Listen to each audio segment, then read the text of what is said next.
It gives us great pleasure in Qatar, Egypt, and the United States to announce the success of the joint mediation efforts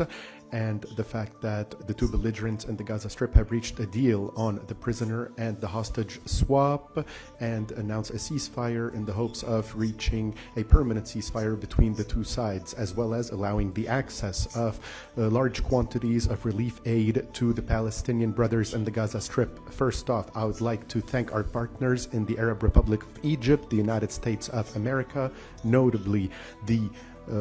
envoy to the Middle East of the President-elect, Steve Witkoff, as well as the MENA coordinator at the U.S. National Security Council, Mr. Brett McGurk, for their efforts that contributed to push these negotiations forward and reach this deal. I would also like to express my deepest thanks and gratitude to our brothers from the Arab Republic of Egypt and His Excellency the Minister Hassan Rashad, who have contributed and made serious efforts in collaboration with their Qatari partners in order to make this deal a success. With the approval of both sides and the negotiators on this deal in order to finalize all executive measures for tonight, and after that we will be taking all the internal measures, the Israeli government will be taking the internal measures, after which the agreement will enter into effect on Sunday, January 19th. The exact timing will be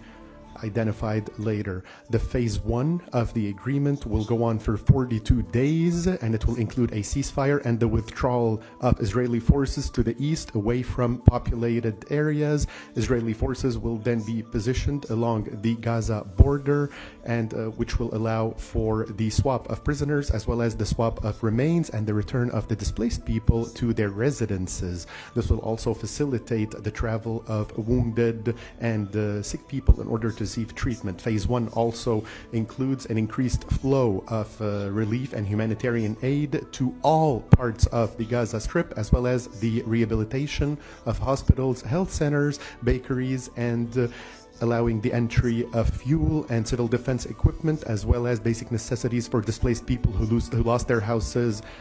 as a result of the war. In phase 1, Hamas will be releasing 33 Israeli captives, including civilian women and female recruits, as well as children, elderly people, as well as civilian ill people and wounded, in return for a number of prisoners who are being held in Israeli prisons. Regarding phases 2 and 3, the details will be finalized during the implementation of phase 1. The state of Qatar reaffirms the necessity of both sides committing to the implementation of all 3 stages of the agreement in order to prevent civilian bloodshed and in order to shield our region from the consequences of this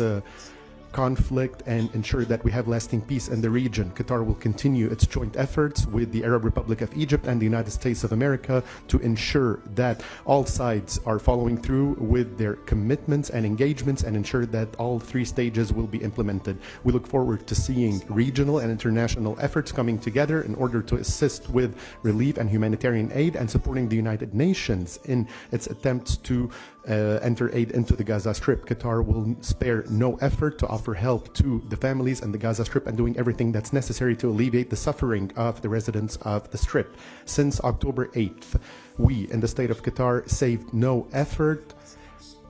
with the under the constant and watchful eye of His Highness Sheikh Thani bin Hamad Al Thani. We worked day and night in order to reach this moment, and since our mediation efforts succeeded last November to guarantee the release of 109 hostages in return for a number of Palestinian prisoners, we have been working continuously in order to prevent bloodshed and put an end to the war machine and restore hope for our region in a prosperous future that will allow our people to dream of a better future. For 411 days, meetings and contacts continued with our partners and both sides of the conflict until we reached this long-awaited moment today. However, today begins a responsibility for both sides, who will be supported by the international community and the mediators in order to achieve complete success. And this is what we will be focusing on in the coming days and weeks. I would also like to express our thanks to all our partners in the region and internationally for their support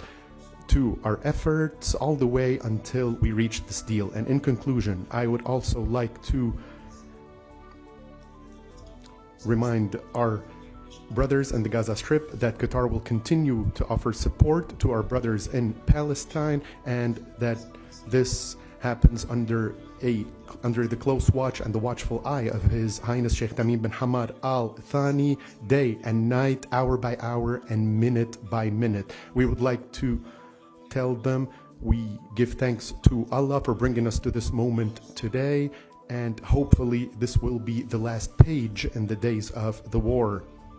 We would also like to call upon all sides to fully commit to all the articles of this agreement